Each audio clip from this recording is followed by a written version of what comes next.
Welcome to the JPT Sub. In today's edition, we're going to be looking at building this C&S Models N-Scale Lumber Load. This is a really old kit, and it's something that I remember buying. I think what the original edition of this kit was at the NMRA train. It was the NMRA National Convention and Train Show in Birmingham in 1986, I believe it was. And I built it. I thought it was a really cool kit, but it didn't turn out great. I think a lot of it had to do with my modeling skills at the time. But anyway, I was at a recent, I say recent, it's been a couple of months ago now, warehouse sale that a online e-tailer had. They have their warehouses here in the metro area where I am, and they have a public-facing name. They're not open to the public really, but they do have an occasional weekend sale. And I had not been to one before, so I went, and it was, let's just say, different, to say the least. But I didn't find much in scale there. Got a couple of books and a couple other things, but I did come across this, and in the grand scheme of things, out of my whole total, because they just like priced it as a bundle, this might have been $1.25 tops. I didn't spend much.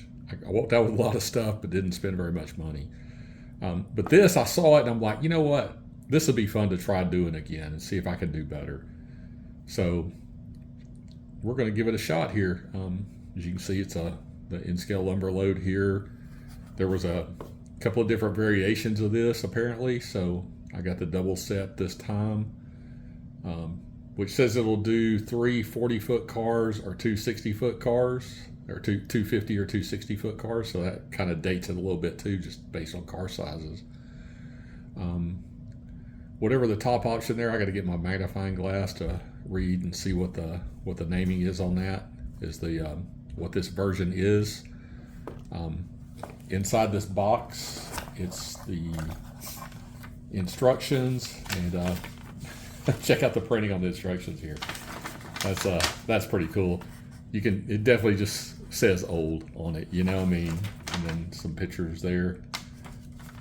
Actually, how to put it together. Pretty simple kit. This box is awesome. Look at that. Whole bunch of little bitty pieces of wood, some thread. There's some strip pieces of wood down in there, and these are the wraps for the load. Cut them out, wrap them up. So we're going to give this a shot and see how it goes. So to build it, I really don't need much. Nice sharp hobby knife. It's always a win. Pair of scissors. I'll use a screwdriver, but that's more for like helping me when I'm kind of doing the gluing and folding some paper. My favorite, Elmer's glue here. You can't ever go wrong with Elmer's glue for just basic stuff. Bottle cap and a toothpick. Two of my favorite tools there. So that's really all I need to build these, and a lot of patience. So we're gonna dive in here, and I'm gonna get started, and I'll show you guys as we go along the different steps.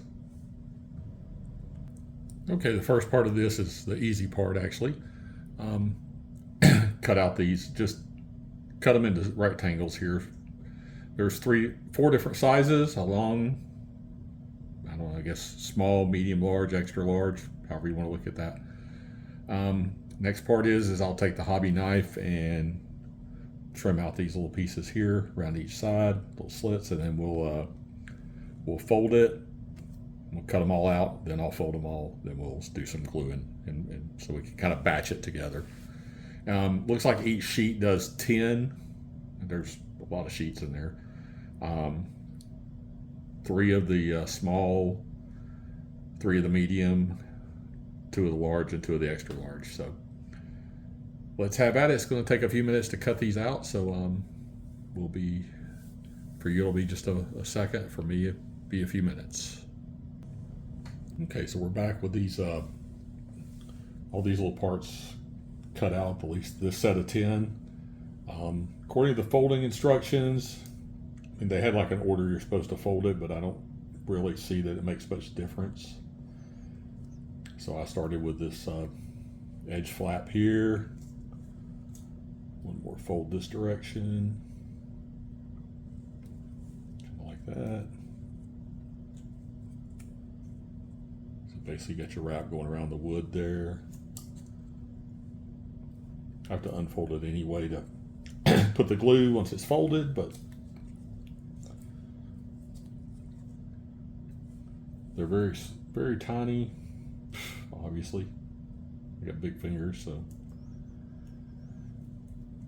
it doesn't help production that much, really. So fold the ends.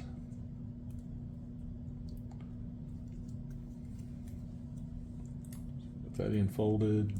Just get this end folded.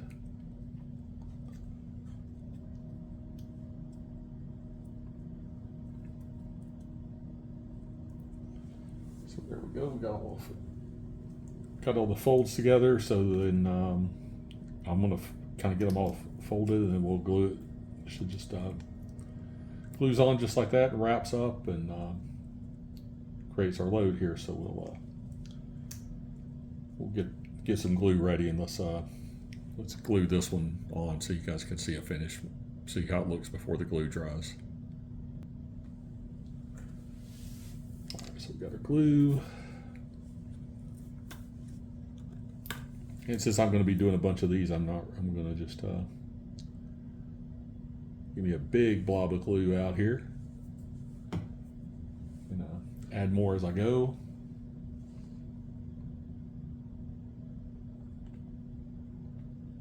Let me clean off the top of my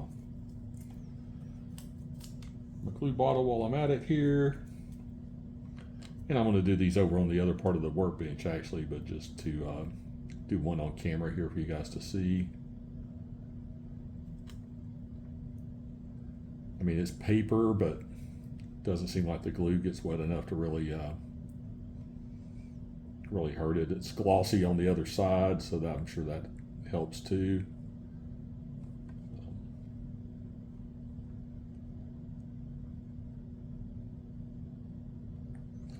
There we go. We got a little glue all over this thing. We're going to drop our wood on there. And now, remember at the beginning, I noticed I was going to use a screwdriver or to just help keep my hands kind of out of the glue a little bit, not perfectly, but.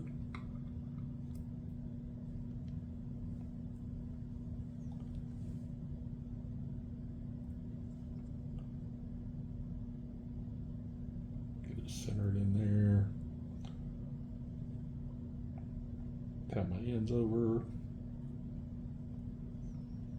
You can see I still get a little bit of glue on my fingers, but it's a lot easier to wipe off a little bit than a lot, and I don't get it all over everything. There we go. It's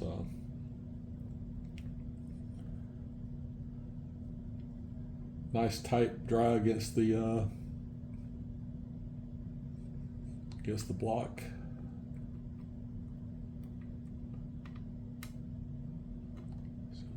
There we go. So we'll set that aside to dry. Yeah, just right here for you guys to see. And I'm going to fold and glue the rest of these, and then we'll take a look at a set being done here.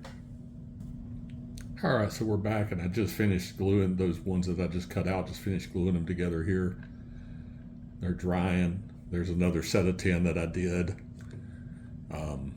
6 more sets of 10 to go, and so I'm just going to continue it's a rinse and repeat process. Do them 10 at a time. You know, these things are coming together pretty nice, really. And we'll figure out how they how I want to load. Obviously, it's like a pickup sticks sometimes with these things, but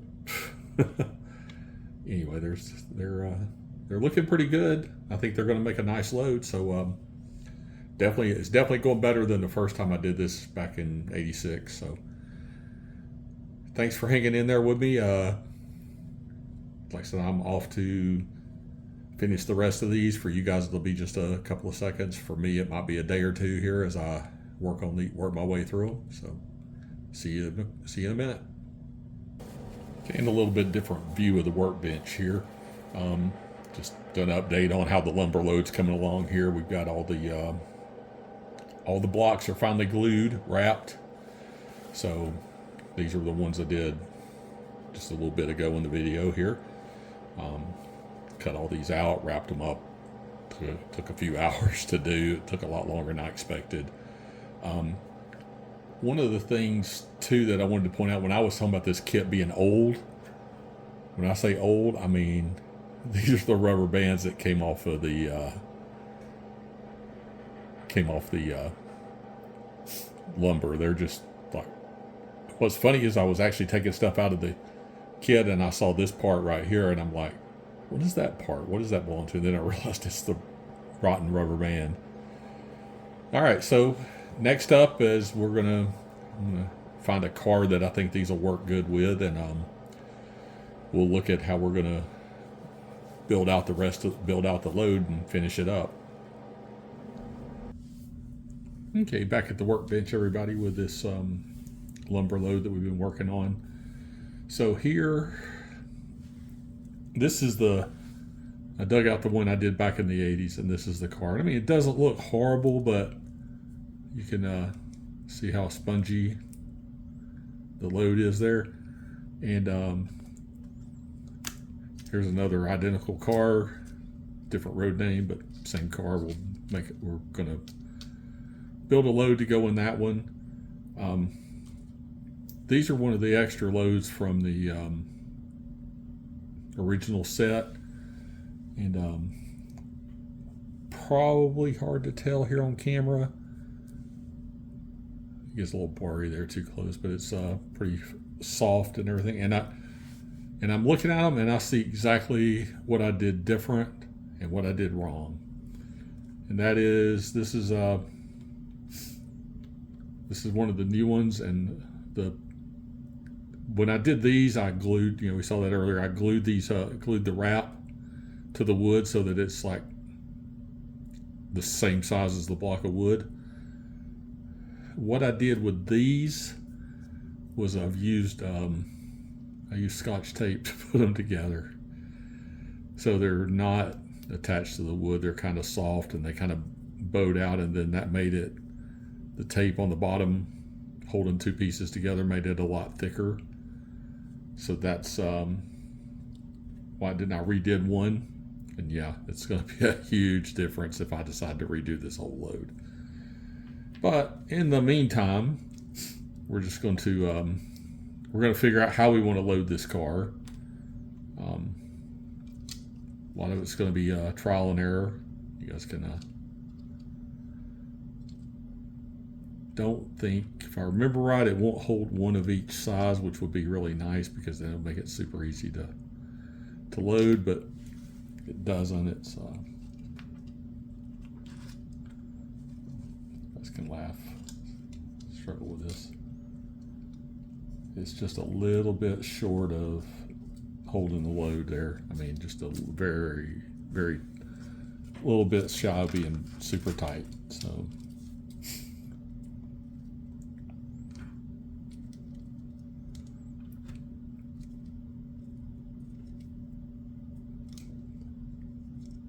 I really wish it would hold that. I mean, I probably could, you could try and force it. It just doesn't work. So what I can do is take out one of these sizes here, slide this one down a little bit and get another one of the small ones. And it fits. It's not super tight, but it fits. So I think what I'll do is I'm going to figure out a pattern here that I want to use. I think I can use maybe two of this one. That doesn't Does end up lining up very well there if I do that, but so we'll put one small one in here. And then I think one, I don't know if one big one will fit. Yeah, one big one will fit. And actually that way fits, fills out the car better than the bottom row that I did to begin with. So we may be onto something here. So what do we use? We used one long one, two mediums, and a short. So what do we say we dump that?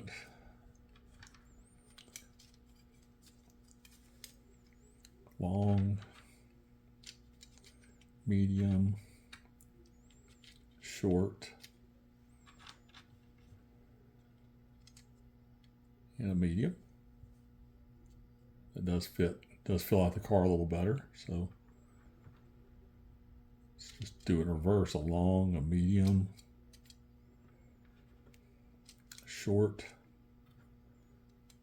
and a medium. So it's funny, it fits better this direction than it does vertically than it does sideways. This one kind of fit a little better sideways because it's that sponginess at the ends kind of made it spread out a little bit and fill in the car, make it look like it's more full.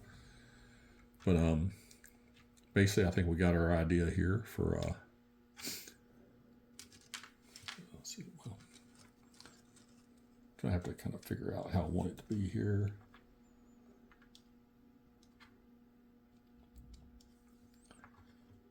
Do a medium, a long, short, and another one of the mediums.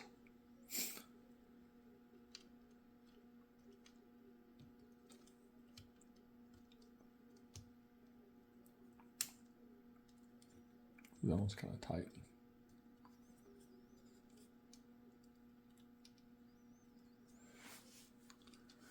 So I use something different. Oh, I used two of the super long ones. There we go.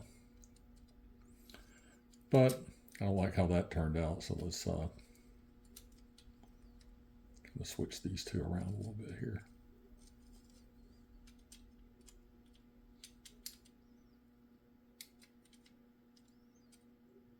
There we go, and then another long one up top here.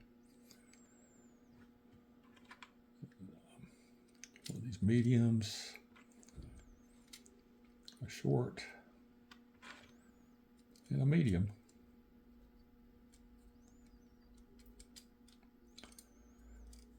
All right, so I think what I'm going to do then is I'm going to take,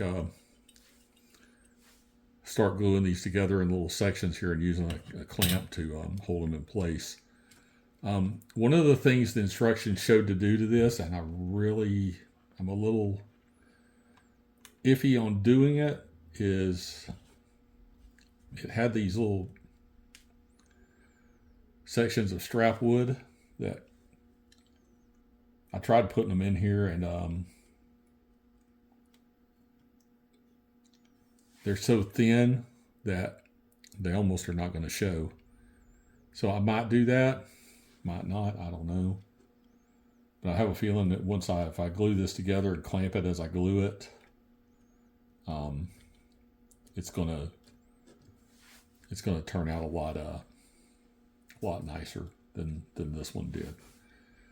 So I'm going to do some glue in here, and then we'll come back and see how this looks when it's done. And then we may look at a different style of car too.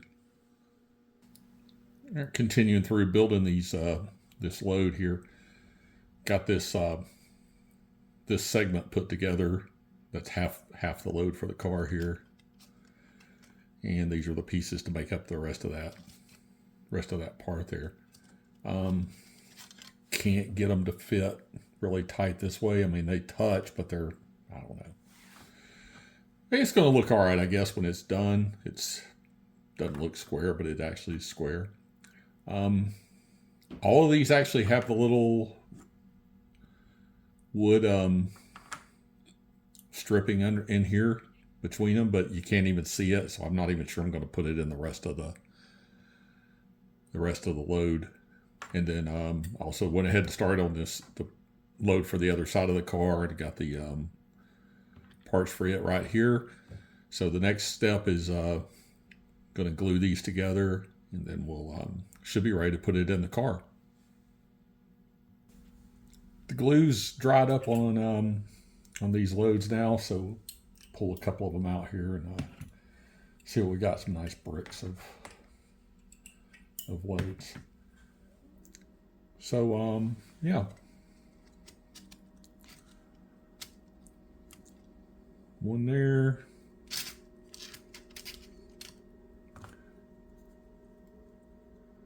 and one there.